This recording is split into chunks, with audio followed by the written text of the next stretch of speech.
thing where the thing spirals, and I don't know if we're live. Hey, we are live. Welcome, America. Or the rest of the world, really, because it's an international edition to get to know the CEO. It's the show where we attempt to humanize corporate America and Slovenia through the magic and power of stupid questions. Today's guest is the founder and CEO of Free Spirit Human Capital, Anja Žibert. Welcome to the show. Yay! Hey, America's sweetheart. Hello. What is that thing above the Z? I've never seen that before in your name. What does that do to the Z? Anything in particular? It's a little tick. It's a party on a Z. Okay, yeah, I like that. It's nice, nice. Okay, so are you ready to bare your soul to the country in the world with the 5 questions of doom? I did so many times. So I just hit me with your best shot. This is one more time. All right, I'm just going to go over the questions real quick. It's your 3 favorite bands, your 3 favorite movies, although you did like 10 movies, your 3 favorite books, your death row meal, and your favorite quote. So we're going to start now. I will say this. It's been a long time since anyone's filled this out and has done 0 answers to the questions that anybody else has done. These have never appeared on anybody's list ever. None of them. You have gone 12 for 12, whatever it is. You've crushed it. Here's the other thing. You and I have talked. I think we get along pretty well. We could not be further apart on everything that you wrote down, with the exception of one movie. Okay, so let's go over your 3 favorite bands. Number 1. Simple Plan. This is they're pop punk, yes, Canadian. The lead singer's name is Pierre Bouvier, which I think is the most French Canadian name in the history of French Canadian names. Why do you love A Simple Plan?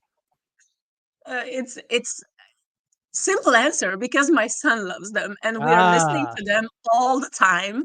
And it's like, it's like, oh, tell me a joke. I don't know. At this moment, I don't know. There are so many. It's like, oh, tell me your favorite band. Oh, I don't know. Like every hour I listen to different music. So it's like, okay, Simple Plan. Me and my son, we are singing this, listening to this. They have like this Disney soundtrack. It's fun. So the Disney soundtrack is I'm Just a Kid on something, because when I was doing the research, I played I'm Just a Kid, and my 8-year-old son was singing along in the other room, and I was like, how the hell do you know this? And he said YouTube. All right, so I guess that makes sense. So the first album came out in 2002. Did you listen then, or have you only listened because I had no idea they exist? No. I mean, now when I'm listening to the old tracks, I was like, wow, yeah, that was cool. I mean, I've been in first. Oh, that was a transition. I remember I was a huge fan of, I don't know if you're familiar with them, Caught in the Act. They're like European band, but I don't know, like it's something like Backstreet Boys, but in Europe. Okay. So that period of time. So from Caught in the Act and from Backstreet Boys, I went to Rage Against the Machine, and then it was punk. So yeah, since then I'm like a punk rocker. Okay. But I love all kind of music. Yeah, I think so. This is part of a group, like a family of bands that I think passed me by. I think like Blink 182 is probably like the higher. They're the Tom Brady. Do you know who that is? American football player. They are the best in everything. Like I think they fall into like My Chemical Romance, Sum 41, Good Charlotte. You know any of these bands? They all kind of sound the same. And they came out during the same time. These are bands of my student years, and I mean it was all about this pop punk period around 2000 or like something like that. So yeah. Yeah, the lyrics, because I listened to the lyrics of Perfect. This is the other thing. They are pop punk, but their lyrics are very like emo. They're very emotional. Like Perfect is he's something obviously has a bad relationship with his father and stuff. And punk came so far from the 70s to the 2000s. I'm not sure in the right direction, but they're very emotional young men. Here's the other thing. You see this guy's shoes, the guy in the sort of pink shirt there. If you wear those shoes, you love this kind of music. It has a footwear associated, don't you think? Vans, yeah, of course. Vans. If you own a pair of Vans, you listen. Of course I do. You love All American Rejects. All right. So this was your son. I feel like maybe some of the movie selections have to do with that too. Okay, this band though. Let's move on to number 2. Chaser. I'd never heard of them. You go first. What do you love about Chaser? My friends. They're my really good friends from Orange County, from California, and they have amazing music. It's really authentic. They're really, really authentic. And because I know them personally, and when they're performing, I can also feel the energy of their music. And it's also like revolutionary, it's like with really high high vibrational revolutionary music, or something like that. It's definitely, yes, it's high vibration. So this is what ChatGPT said about them. They said they're a melodic punk band from Southern California. It said they're known for supporting social causes, particularly those related to mental health and environmental sustainability. So this kind of feels like you, right? Oh yeah. It's a lot though. They're intense. They just go. It's very punky. I wouldn't say they're. It's not really for Friday night dinner with your loved one, like a romantic dinner. No. Or dancing, after a romantic dinner. But they are fun. It's really good music. And also what I like about them, it's I used to live in San Diego, in California, for a while. So I met I don't know when. Actually, in 2005, I first saw them when they played in Slovenia. And then, a few years later, I met them in California, and we stayed in touch. It's really like, I'm like really following their evolution with music, and I respect them. I highly respect them. You're right. It's not dinner music though. It's what you like. You want to mosh. Right? You're getting in a mosh pit. You're hitting each other. It's very hard. It's a masculine type of music, I'd say. Wouldn't you? Yeah, it really depends. I mean, of the lyrics, because sometimes, like when you listen to the lyrics and when you sing the lyrics, it can be both. It's like for everybody, it's like, oh yeah, you cannot, I would really like to go back, but you cannot go back. It's like, you have to face, like this, like just enjoy the moment. You have all these amazing people around you, like that kind of stuff. Yeah. And I think everybody can identify with that. So. All right. Well, there's certainly a thread in your musical choices, because your third, the Interrupters, again, sort of this is, I would say, ska punk, kind of. Yeah. It's I don't know. Are you a fan of ska in general? Are you? Yeah, I used to be very huge fan of ska, and I mean like more ska punk than ska, like reggae ska. There are a lot of variations, but for example, Real Big Fish, that was my band for a while, because they're fun, and I like everything about that. What about Big Bad Voodoo Daddy and the Mighty Mighty Bosstones? The ska had a little revival there 30 years ago. It was nice. Yeah. There was a meme that said ska is what plays in a teenager's head when the mozzarella sticks are coming from the kitchen. I think that makes sense. There's so many interpretations. It's just like, I'm not really bothered with that. I just listen like what I like. So ska's pretty happy, I would say. Ska's a happy form of music. It's hard to be it's a dancing music. Yeah, you can take that. Like after Friday romantic dinner, like you can take somebody like to a ska concert and dance. And you're gonna have a good time. Here's the other thing. So the front woman, her name is Amy Interrupter, and the band is the Interrupters. They're doing a little bit of that Ramones thing, which I like. It's a throwback. And I didn't like when you said the Interrupters. I had no idea who they were, but I have heard Take Back the Power and She's Kerosene. So I have heard the hits. I just didn't know it was them. You see, I'm enlightening you. You are enlightening. Learn something new every day. So when did you start listening to them? I would say like 3 years ago. And then I saw them, maybe like 4. And then I saw them 2 years ago. I saw them live because they were playing at a huge punk festival in Slovenia.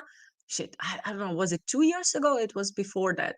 And then again, I saw them 2 times, yeah. And I took my son to that concert, and it was like his favorite concert. And it was pretty amazing. Like they started playing really late, so like we had to leave before because he was tired. But it was like, oh my god, showing everybody. My mom took me to Interrupters concert, and we bought a hat and like T-shirt. How old is your son again? Now he's 10. Now he's getting. What was the first concert you brought him to? When I was 9 months pregnant. Does that count? Yeah, I guess that counts. Where'd you go?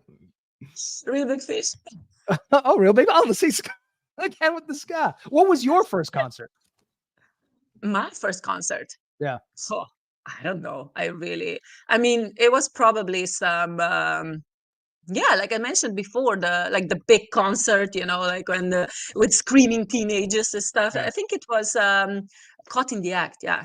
Okay. You check them out. Like they're I don't even know like how could I listen to that, but it was like at that time they were really really popular, and I was so in love. I was like obsessed, like teenager, like with I think with the three guys, and Mhm. all three of them turned out to be gay. So it's like, oh, my dreams were crashed. Those boy band guys, a lot of them turn out to be gay. I'm not passing judgment. It's a little, Well, listen, I'm not passing judgment. Yeah, they sing and they dance still very look good. well, which is usually, Yeah. straight. I can't do either.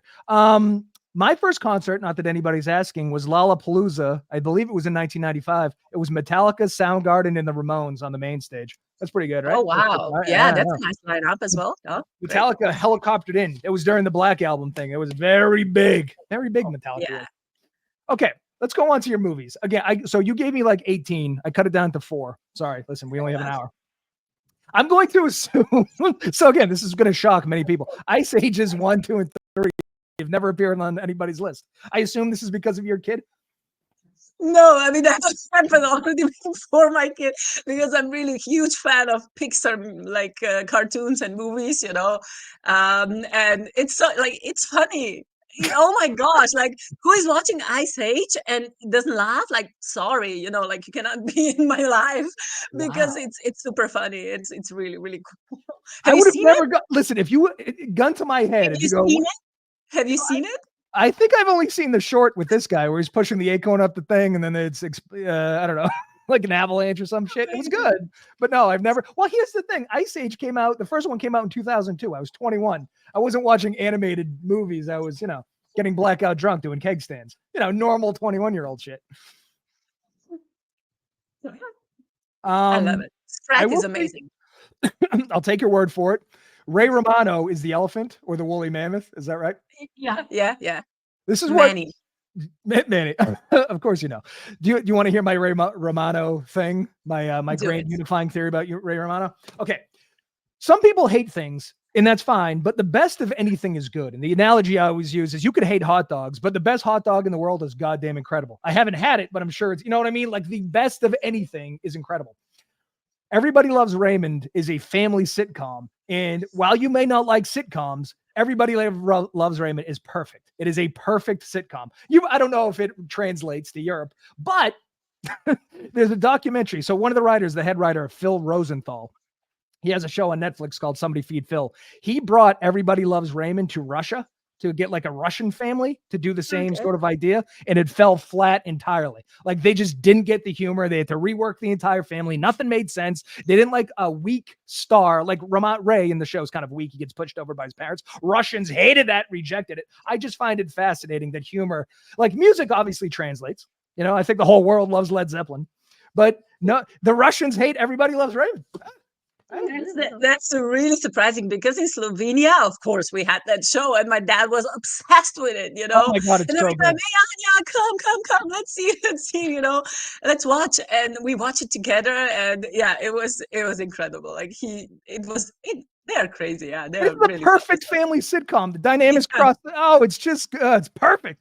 Anyway, that's what I got out of Ice Age. Okay, right. What's the brother's name? What's the brother's name? Ray and the big giant Frankenstein looking guy. The police officer, yeah? The policeman. Yes. Well, the last name's Barone. It's Ray Barone, and Okay. I don't know it. What is his name?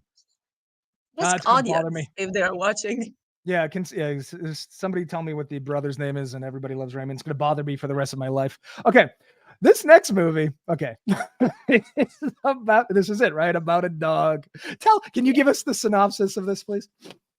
Oh my gosh, like I was bawling my eyes out like with this movie always, because my first movie about dogs was Lassie. Yeah, when I was really, really, really young, when I was, a little girl, and because of that movie, then we got a collie. Yeah,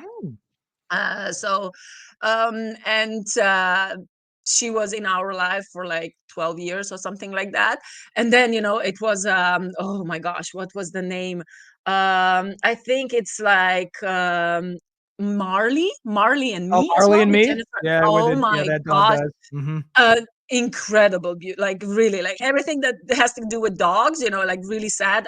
I'm crying my eyes out all the time. And Hachi is really Robbie. Yeah, Robbie. Thanks, Alex. You. So yeah, Hachi is a incredible story about a dog that he was waiting for his owner every day at the train station, After he and died. So the owner yeah, and then dies. he died Yeah. exactly, but he was still waiting. He still went there, and waited. It's like such a touching, amazingly beautiful story, and I can, what's the weirdest part? Because I can watch it thousand times, and thousand times I will be crying my eyes out because it's like, and I know what will happen, like next second, but it Yeah. always, yeah, it always get to me. So, but it's I beautiful. evidently I have a cold black soul because I don't like dogs. But I did read the on YouTube. I watched the trailer. Everybody says the same thing you say, which is they cried the entire time. They couldn't hold it in. No matter how many times they watch it, they cry. So I did find this a little bit interesting. So this is You based want on to a let it out, if you're like, oh, I'm not a person who can cry, or like if you're angry or something, just watch this movie and just let it out because, can I just tell you how everything like pragmatic I it's am? like a healing tool, like to release emotions. I know I am not normal based on my, dogs. I don't, how people see a puppy and they just melt and they start talking to her like a baby. I have none of those feelings. None of this, like, it just It's doesn't come to me. okay. You're weird. No I know, worries. I know. So when I was watching this preview, first of all, it was based on a Japanese story. 100 years ago, this really happened in Japan. I just loved how they were like, we can't have a Japanese guy. We need Richard Gere. So they kind of whitewashed it, which is fine. Hollywood does that all the time. But I had two thoughts when I was watching this, which is awful. This is going to make me sound like an awful person. One, it's an unleashed Akita on the street. I'm like, somebody get that fucking thing on a leash. It's walking through the thing every day. That bothers me as a non-dog person. And then the other thing, and this is really bad, but I'm a cat person. So everyone's like, oh, dogs are so much smarter than cats. This thing showed up every day for 9 years. That's a very smart animal. Didn't they learn eventually? Like a cat would have been like, fuck this shit after a week. This dog keeps showing up, which I know is sweet and people cry about it. Here's one more thing. There's a It's about statue. loyalty. It's about loyalty, Eric. 9 They're years. not You got to loyal. Oh my loyal god. today anymore. Loyal 9 years is too long. Yeah. In Japan, there's a statue of this dog evidently at the train station, which is dog people. See, Yeah. Yeah. let me tell you this though, the critics did not like this movie, but the audiences did. On Rotten Tomatoes, 64% of the critics liked it, 87% of the audience. So, What do you think that tells you about people? well, it's worse with one of your other movies. there's a even greater disparity. It tells you that critics are probably like me, jaded by movies trying to pull at your heartstrings. But at the same time, that's what movies are We're supposed to do. emotional. We need to release our feelings, emotions. So it's like, yeah. Yeah, it's a weird balance, I think, because in some, like, you want to be emotionally affected by movies, but then when they go sort of overboard, you're like, I don't know. But listen, I was emotionally affected when Iron Man died, so it's not like I don't have a soul in totality. I just don't give a shit about dogs. All right, next movie. The Little Mermaid. This is where, first of all, Prince Eric. Finally, I get a prince. I can get down with The Little Mermaid because I have two younger sisters, and they were of the age when the Disney Renaissance was happening. So I've seen The Little Mermaid, Aladdin, The Lion King, and Beauty and the Beast, I don't know, 8,000 times because that's all they watched. But I will say, as far as Disney movies go and musicals go, those are four excellent movies. Yeah, I mean, Little Mermaid. I don't know when did that come out? Like around 90s or something, 89 or no? 1989. Yep. 1989. You see, I was like, what was it? 6 years old. Yeah. So Oh, perfect. 83. You were Yeah. in prime time Disney Renaissance years. Yeah, I mean, they're saying there's so many subliminal messages inside. I was like, I didn't care about that then. But the thing is, like, the song and her voice and the story, and it's like, oh, like they are breaking the myth of like what is possible, Yeah. because it's like, oh, the mermaid cannot live, outside and walk around, and it's like they showed it, like they can. So that was amazing, and now I still watch it. Yeah. I admit, I have it on my computer, and it's like, okay, okay, I feel okay. Let's watch a Little Mermaid today. And what is it? The song. I don't know. It's the main song. What is it? It's Under really really. the Sea No, won no, an no, it's Academy not Under Award. the Sea. No, it's not Under the Sea. It's where she is in that cave and it's like watching up, and I don't know. It's something world. Part of your world. Maybe, yeah, part of the world. Exactly. Yeah. I want to be part of your world. And it's like, it's powerful. Like when when you think about it. And that song where she doesn't know anything, like the fork, she doesn't know what that is, whatever the fucking that song is. First of all, the movie's score won Best Original Score at the Academy Awards. Under the Sea won Best Original Song. It crushed. This goes with my Everybody Loves Raymond Best Hot Dog thing, which is like, all right, most adults wouldn't say an animated Disney musical. This is a perfect movie. It's fantastic. Like if you hate The Little Mermaid, something's wrong with you. I agree. I completely agree. And I've seen the movie, the movie with, I think it was Halle Berry who played. It wasn't, but yeah, well, she kind of does look like Halle. Yeah, but the live action remake. Okay. Yeah. Sorry about that. Yeah. I don't know. It was a remake, but I prefer the cartoon, like original one, like old school, like OG. I haven't seen the live.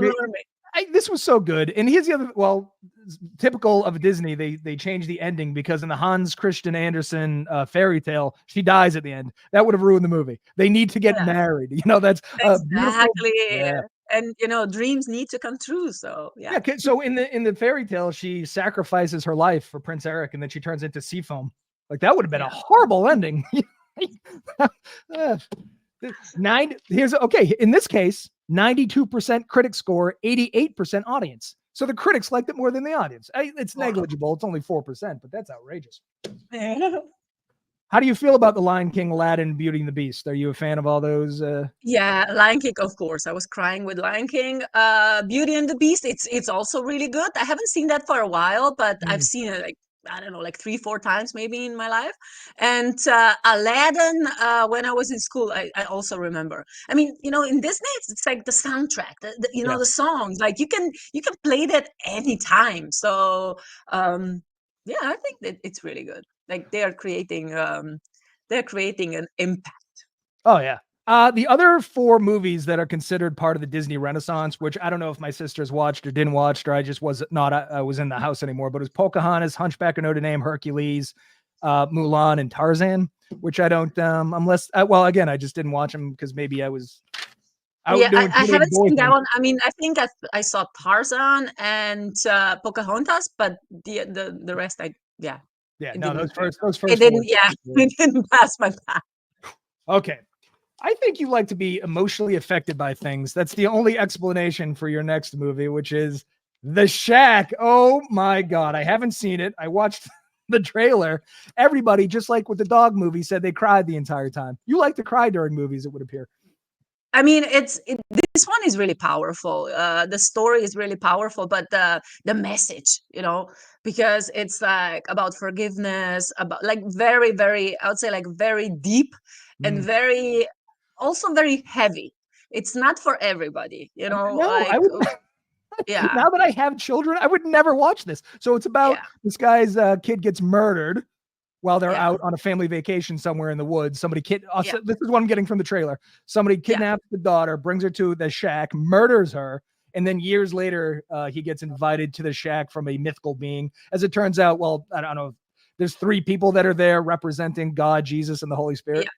Yeah. And the message, I mean, it's a spiritual, like kind of topic, but like the message when you really, really watch the movie, and it's it also can have a healing power in a way, because it's very powerful. But like I said, it's not for everybody. I'm not, like, oh yeah, you have to watch this movie, like this is like for Saturday night or whatever. Like you should prepare, when you are watching this. But it's like it can really open up your eyes. Like it can give you different perspective on some stuff, especially on on evil in the world.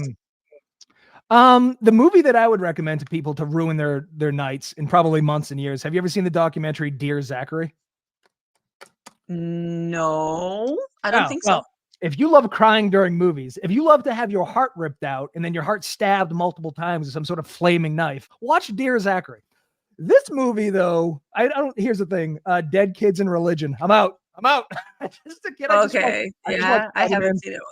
Oh yeah, no, Dear Zachary. Yeah, tune in. Okay. This critic score 21%, audience score 77%. So that is that's a gap. Octavia Spencer plays God in this movie. That's interesting casting. You wouldn't It was, yeah. you wouldn't It think. was. I wasn't really diving deep. It was just like about the message, yeah. But it's like I don't know, like why I wrote that. Like I said, I'm changing my mind all the time. I don't have favorite stuff. It's just like okay, like intuitive hits. So yeah. Yeah. Well, you say that, but then I think your books have a common theme too. You want to dive into those? All right. This is fascinating. The quantum being. This is what I know about the author. Oh, look at that right there. She's a rocket scientist that's worked at Boeing and NASA. She's also, this is what Amazon said. Born and raised as an Orthodox Muslim in Pakistan. From day one, she was asked to fit inside a box that didn't align with her true calling. She grew up feeling trapped with a patriarchal cultural mindset where women are groomed, expected to be wives and homemakers, and not encouraged to go to school. This is one of those things, like I don't want to pull this white savior complex thing, but the fact that some cultures are burying potential rocket scientists that have gone on to work at Boeing and NASA, that's just shitty. Isn't it? She's amazing. She's my friend, Shanaz, and she is a rocket scientist, and she's also a quantum spiritual coach. And this book that she wrote, Quantum Being, it's like a Bible. It's like every single spiritual phenomenon. It's explained in scientific way. Very interesting. Do you want to know what the most highlighted quotes in Kindle are? I'm going to tell you anyway. Tell me. Synchronicity happens when we align with the flow of the universe rather than insisting the universe flow our way. Most highlighted quote. Second, flow means when we're in the zone and don't feel time passing, since our feeling of oneness with everything around us makes our sense of time disappear. Mm-hmm. And the third most highlighted quote in Kindle, our greatest fear should not be of failure, but of succeeding at things in life that don't really matter. Do you agree with that one? Yeah. I think here's the thing. It's hard to argue with a rocket scientist about anything, I would imagine, that's worked at NASA. Here's the thing in the United States. I don't know if you have that saying, like rocket science is our barometer for intelligence. When you do something, they're like, well, it's not rocket science. That's what we say. That is the highest achievement. I know. Yeah. So if this woman, it's a threshold. It's a threshold. Yes, it's the threshold and the barometer for intelligence. So anytime somebody of that caliber who goes on to work at NASA, what you have to argue is probably the threshold for where smart people work. Yeah. I'm not going to argue with anything she says. Plus, to be born in that situation and to overcome that and to reach the highest of heights is unbelievable. You have to read this book because it's amazing. Like her story is absolutely amazing. She went like against every single rule that they had. So, and yeah, she ended up as a really, really famous, like really, really important, rocket scientist in NASA. Yeah. Yeah, I mean, I don't want to belabor the point to be born into a country and to a family where they don't even want you going to school, and to go from not wanting you to go to fucking kindergarten to a rocket science degree. Not bad. Not bad. She couldn't go. She wanted to go to, I think it's like medical school or something. And it's like, no, you cannot, study medicine. I mean, medical, because then you will have to work at night and you can get raped, because like the culture there, it's like the women there are so, they were not, valuable. They were not important. So like she overcame all that. It's amazing. I love her. She's amazing. Oh boy, can't go out at night because you're like, hey, what a world we live in. How is this the case in 2024? Oh my God. Anyway, let's move on to this one. The dream manager. I think that you have a vested interest in this because you work in human capital management, kind of, right? Isn't this kind of the thing? All right, so tell us about that was the reason. Exactly, that was the reason, because it's a story about, it's a fictional story though, but it's a story about a company, that like they are losing employees. I mean, people are leaving, because it's I don't want to stay. So it's like they're losing all the time, and also like they are losing the profit, so they need to change. Blah blah blah. So what they do is like they create this job position, a dream manager, which is a hybrid between a coach, like a life coach, and financial advisor, like a mentor. And what is this dream manager doing? Like he's asking people, like employees, hey, what are your dreams? So company is helping them to fulfill their dreams, and it's like boosting the productivity. And I mean, this is how I do it, kind of. I go in and I talk to people. So, what would motivate you? Like, what are your dreams? Like, how can we help you to achieve your dreams? We cannot buy your house, but we can give you like some information. We can empower you. We can Yeah. help you, to reach that point. And this is what is missing, in today's, especially corporate world, that somebody cares, because yeah, they just don't care about people. And like this book and everything what I'm doing is just changing that, that yeah, that I whoever has money also cares. Yeah, I think we're so used to being just cogs in a capitalistic machine and treated that way that if a dream manager come in, I'd automatically be like weary of him. Like, what are they paying you to do? What are you really trying to do here? It's like in CrossFit. I did CrossFit for a month, and like everybody else in the CrossFit gym, I don't know if you've ever done this or if they have that over there, but they're very nice to you. Like when you're working out, they're like, "You got that? I don't know you. You got this. I don't have this. Don't tell me I can't lift this. Shut the fuck up." Because in normal gym scenario, everybody puts their headphones in and just fucking works out. In CrossFit, they're very nice, but I get freaked out by that. So if somebody, if I own the company, but if I had one of these guys, I'd be like, this is weird. My point is, it's an odd world we live in where if somebody's nice and really pays attention to you, it's kind of freaky, you know? Yeah, it's like you start like, "Hey, what is your agenda?" Yes. Like it is Yes. kind of sad. It Yeah, is. especially Very like nice. if you try to be nice, it's like, "Hey, I don't trust you. What is your agenda? You must have something, like I know, in whether your mind." whether it be at the gym or here, yeah, it's like if people are nice to you, you assume they're trying to fuck you somehow. Here's the other thing. There's something about work-life balance in this book. Work-life balance is something that fascinates me because I don't know if you know this, Americans vacation less than anybody else in the industrialized world. And we beat Japan by a wide margin. We have zero work-life balance as in contrast to everybody else on the planet. We talk about it all the time, but nothing ever gets better. I just find that fascinating. We've been talking about work-life balance as something I'd say for like 30 years, and it's still we're not achieving it. We worship the grind and the hustle and waking up at 4 and taking a cold shower and journaling and then working for 18 hours. It's bizarre. And you know what's also bizarre? If we compare, for example, Slovenia and United States, I know that how is it called? Like when a woman gives birth to a baby, so it's like maternity leave or something. Yeah. You have like what, a month or something like So like it's not mandated. You don't. The company oh doesn't my have to give god, you we an have a hour. year. We have 1 year and it's amazing. And sometimes people, they're just like, "Oh, I just had one baby. Oh, I don't want to go back to work. I'm gonna have another baby." So it's It's like, because you talk about being cogs in a capitalistic machine. That's all Americans are, and we don't realize because we have Stockholm syndrome. Michael Moore's documentary, I believe it was Sicko, where he goes to France. I think France, and I could be wrong about I'm going to be macro right about this. They give you something like a year, and they assign you a nurse to help you raise the child. For I don't know if it's a couple hours a day, but it's something. oh my god, because you have to go to work.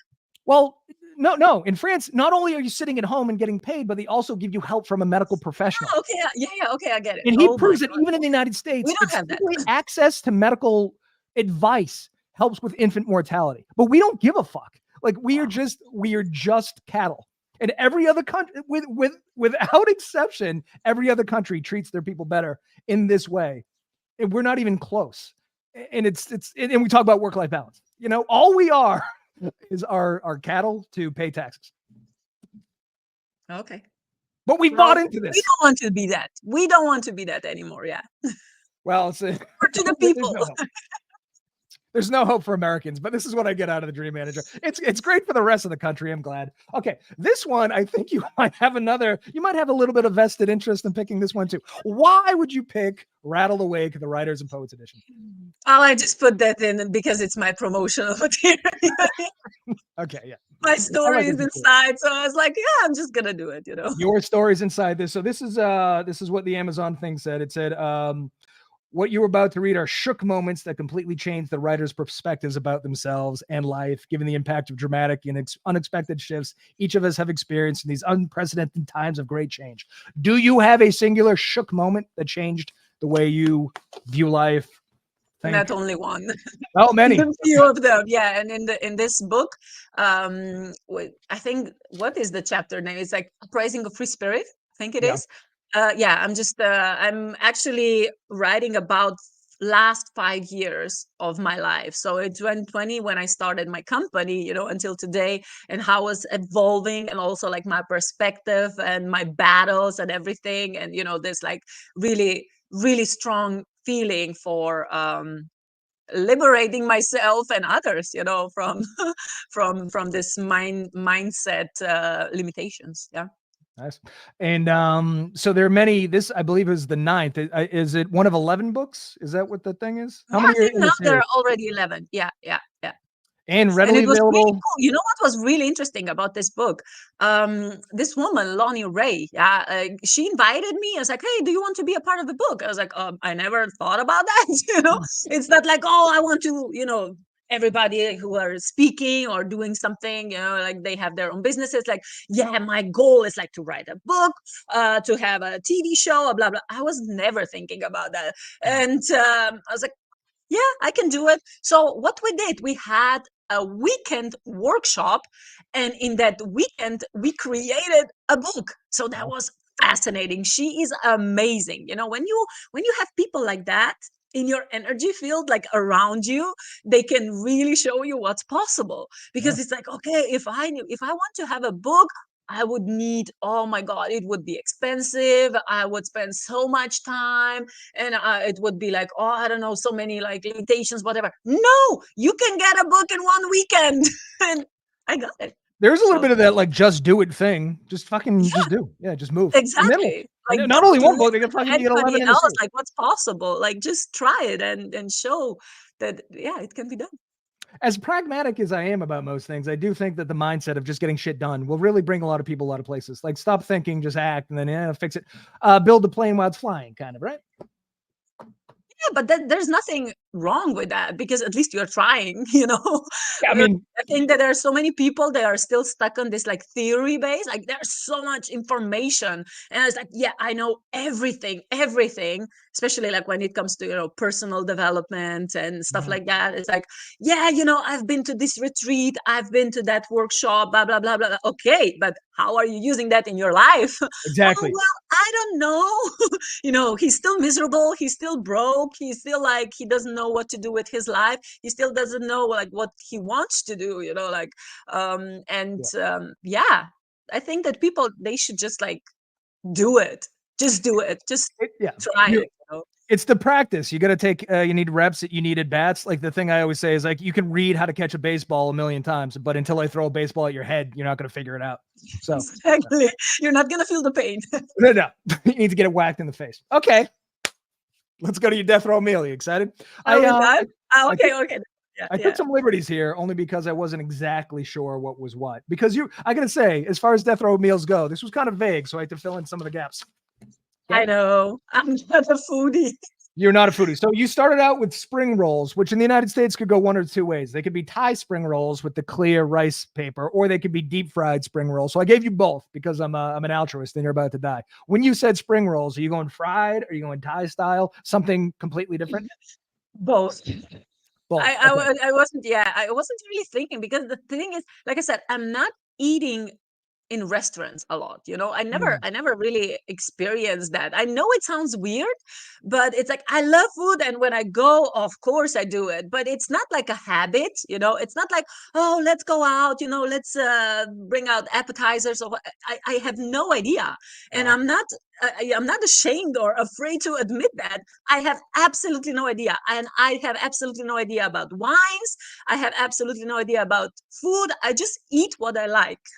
That's it. I'm open to, to be enlightened about that. But Yeah. until today, seriously, I That never had explains that explains yeah, some of your my life was answers, never in particularly restaurants. in the next thing. This is so weird because we're all humans. We have all the same parts. My favorite thing in the world, I think, is going to a restaurant, having people serve me great food, and then I can order drinks, and they make those too, and they bring them to me, and then when I'm done, they take them away. This is why I love bar trivia, because you can also sit at a restaurant, do all this stuff, and prove how smart you are. I think bar trivia is like, if you I could love somehow, bar trivia. yeah, Yeah. if you could involve sex somehow at the end of this day, that would be perfect. That would be the fucking, but they frown upon having sex in restaurants here for some reason. All right, so we're going spring rolls.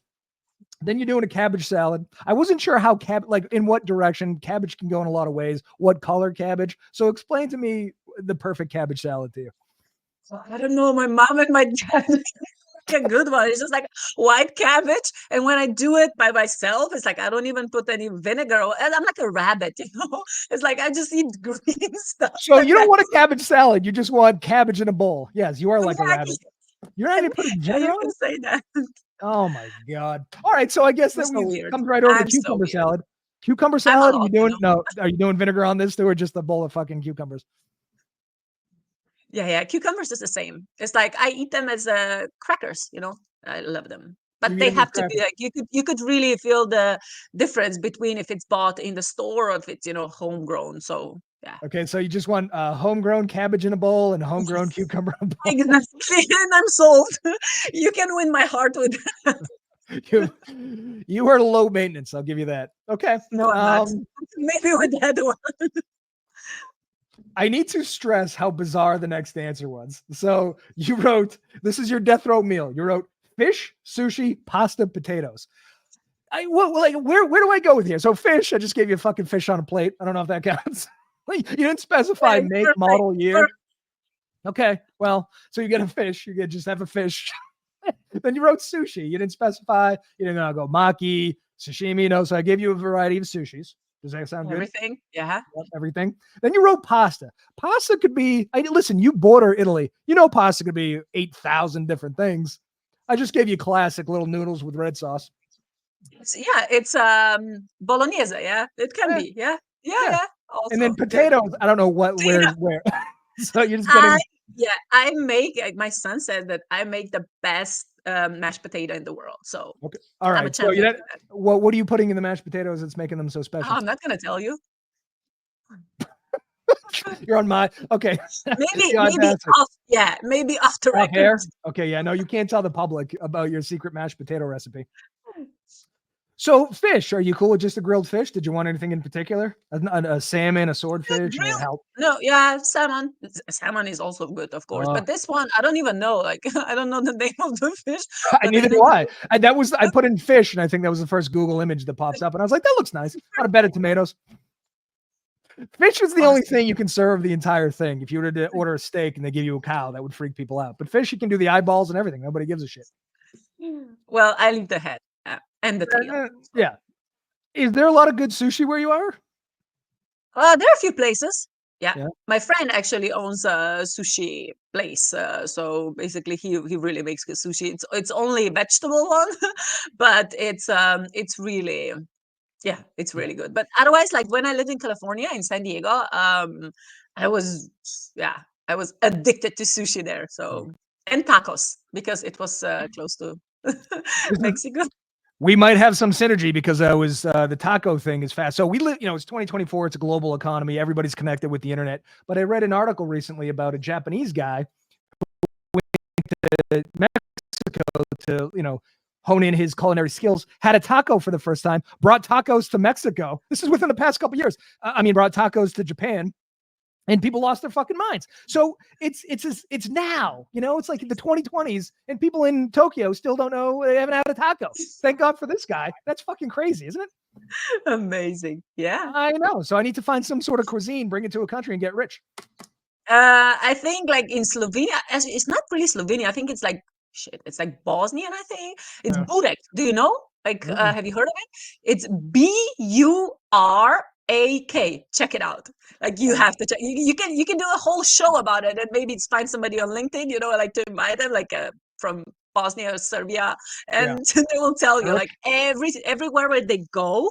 For example, I saw I think it was also in the United States. Like there was somebody like selling burek, and it was like massive success. Burek. So Okay, I'm into that because originally, years ago, I wanted to do a Korean taco truck. I don't know if you know about this thing. Some guy in LA just took Korean meat like bulgogi and put it in, made it into a taco. And he's crushing it. And like 10 years ago, he had 15 trucks. He kept buying IHOP locations and turning those into physical restaurants. So Korean tacos. Maybe I don't know what burek is, but if I could put it in a taco and then drive it around in a truck, maybe we have do it. It's amazing. Yeah, check it out. If you get some money, just I'll send you an invoice for fee. So okay, yeah. What do you think? Like 2%? I'm gonna need your potato recipe because I'm gonna do burek tacos. This is and intellectual property. I'm gonna delete this episode so nobody will ever know.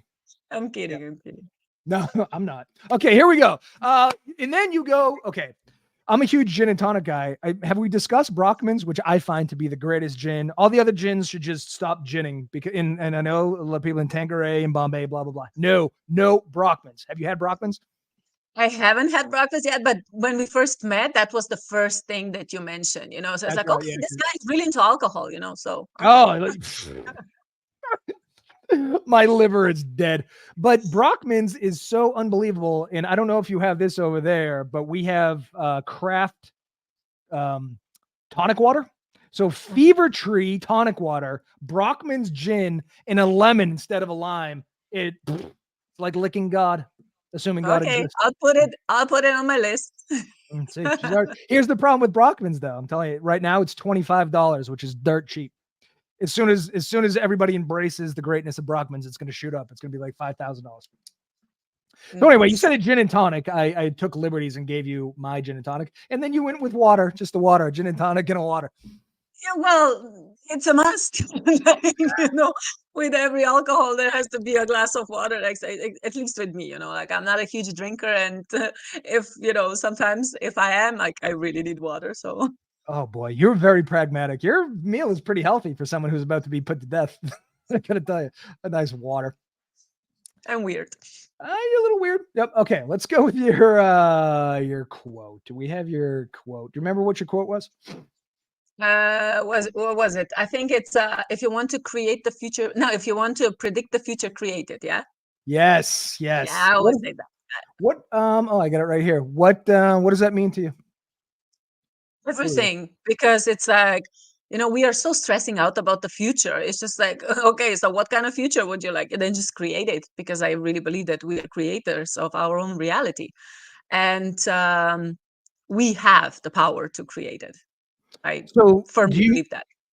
So you don't believe in destiny? There's no, our story hasn't been written. written. Destiny. We have free will. We have options to decide, and there are some stuff that are written in stars, and you can get this information. But I think that it's really like we are not here, to suffer. We are not here to I don't know, to just kill each other or whatever. Like, this is not the higher purpose. Yeah. Like, how I see it, it's like, if you want something good in your life, then just like become that, and then it will appear in your life. Like, you can create it, you can really create it, because your perception and your reactions, they really are the foundation of the reality that you're living in. Yeah. And there are no rules, I mean, we subscribe to rules, but I think it's one of those things where you tie up a baby elephant to a chair, and then the rest of its life, it believes that it can't move the chair, even though it could. We believe in yeah, it's a elephant. Have you heard that story? Like, when you put the elephant, it's a similar story. It's like when you have a little elephant. Yeah. It was in a circus or something, and they put a chain, around his leg.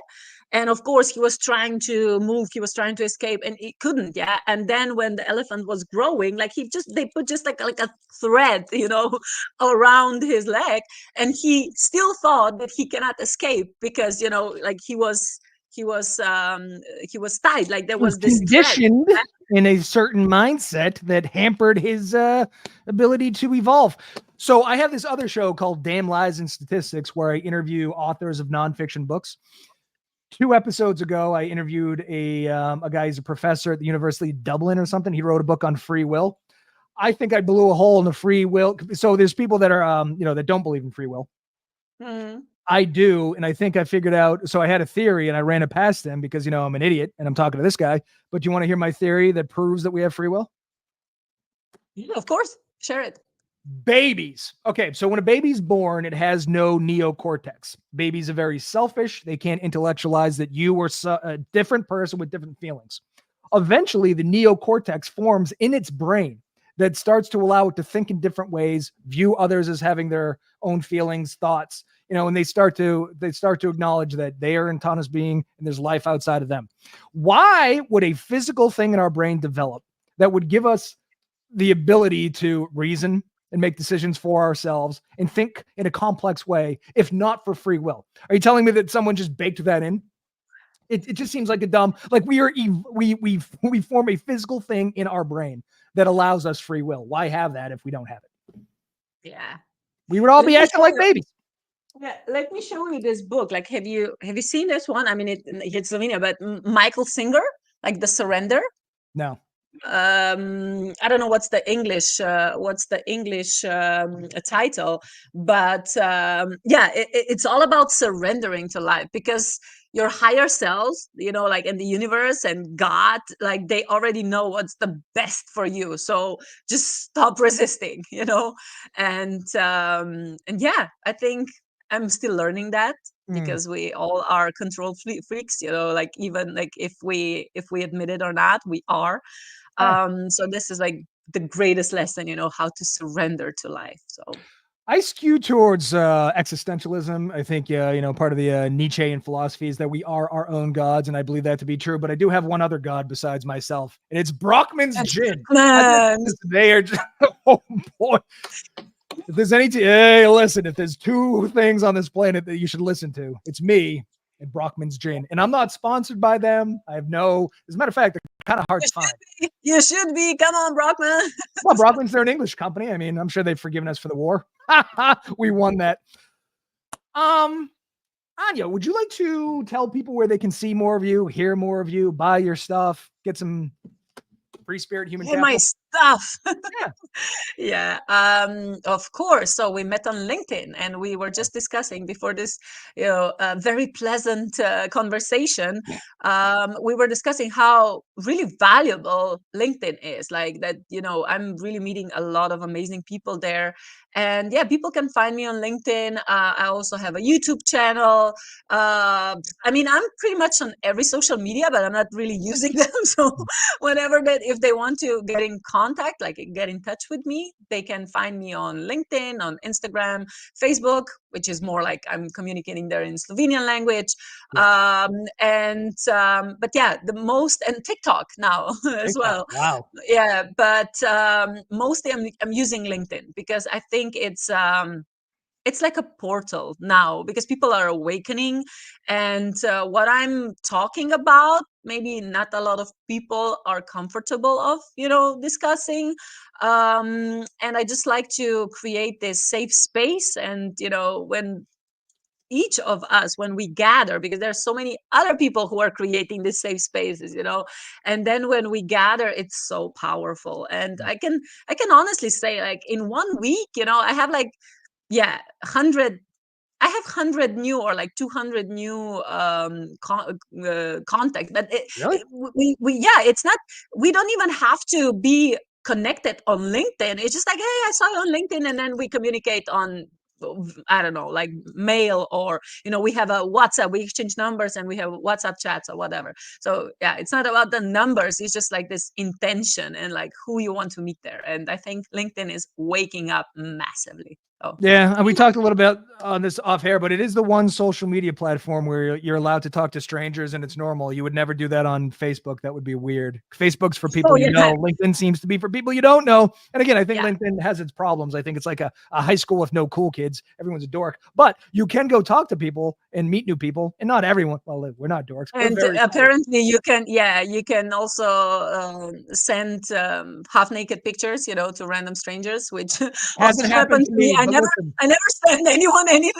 It's just like I got a message. Yeah. This is one of those things. The grass is always greener on the other side. You're getting half-naked pictures, and you don't want them. I'm not getting them. But if anybody would like to send me a half-naked picture, I'll take them. I will hook you up. Well, I'm no member of a boy band, so it's gonna have to be a specific. Anyway, stay open, Eric. Do me a favor. Can you stay in the green room? I'm gonna log off the live though, so the public can get back to work. But thank you very much for being here. Yeah. After party. Yeah, we're gonna drink some Brockman's. Yeah. All right. Goodbye, America. I'll be back tomorrow. It'll be great.